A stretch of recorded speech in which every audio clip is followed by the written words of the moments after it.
और महाराज की कन्या युवा है, इनके साथ में आश्रम में रहती हैं, लेकिन आश्रम में निवास करते हुए इनको स्वयं से बड़ी गिलानी होती है, लेकिन भक्ति पूर्वक पतिव्रता धर्म का पालन कर रही है। एक दिन ये एक सरोवर में स्नान कर रही थी, उसी समय वहां पर अश्विनी कुमारों का आगमन हो गया। अश्विनी कुमारों से इन्होंने कहा,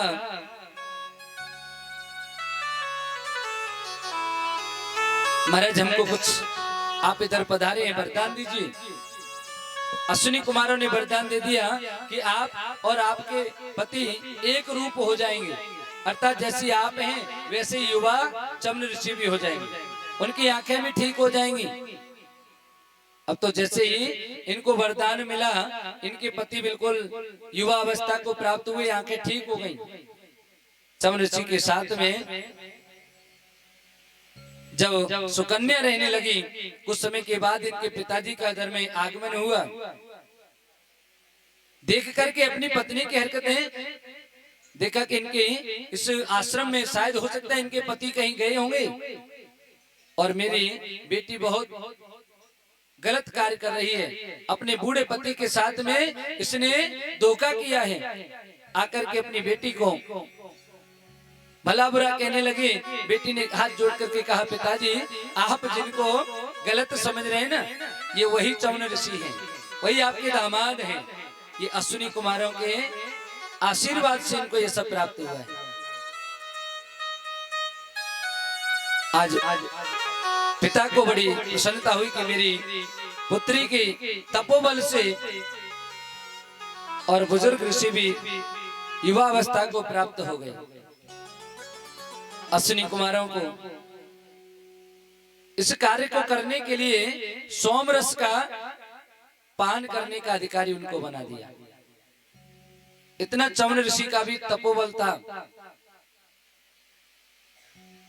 संतों की महिमा बड़ी अलग होती है।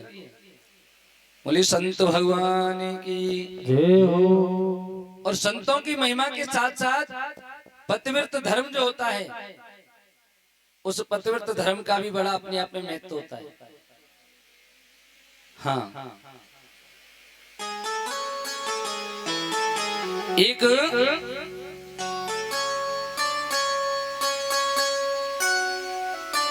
गांव में एक सेठ जी रहा करते थे। उन सेठ जी की एक बालिका थी। सेठ जी परिवार से थोड़े अच्छे संपन्न परिवार से थे। बालिका ने घर में कभी काम नहीं किया, केवल पढ़ना लिखना। घर में उनका भाई था तो भाभी जल्दी आ गई, सारे कार्यों को भाभी करती रहती थी।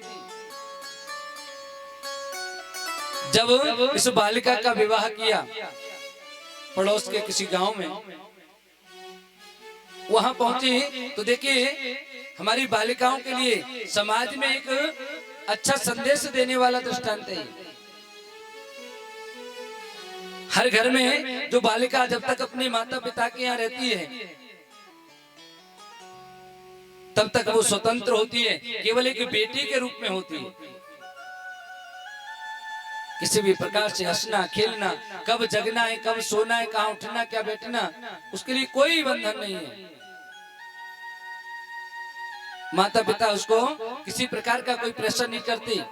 क्या खाना है, क्या बनाना है, कितना काम करना है, आपकी जो इच्छा हो करो।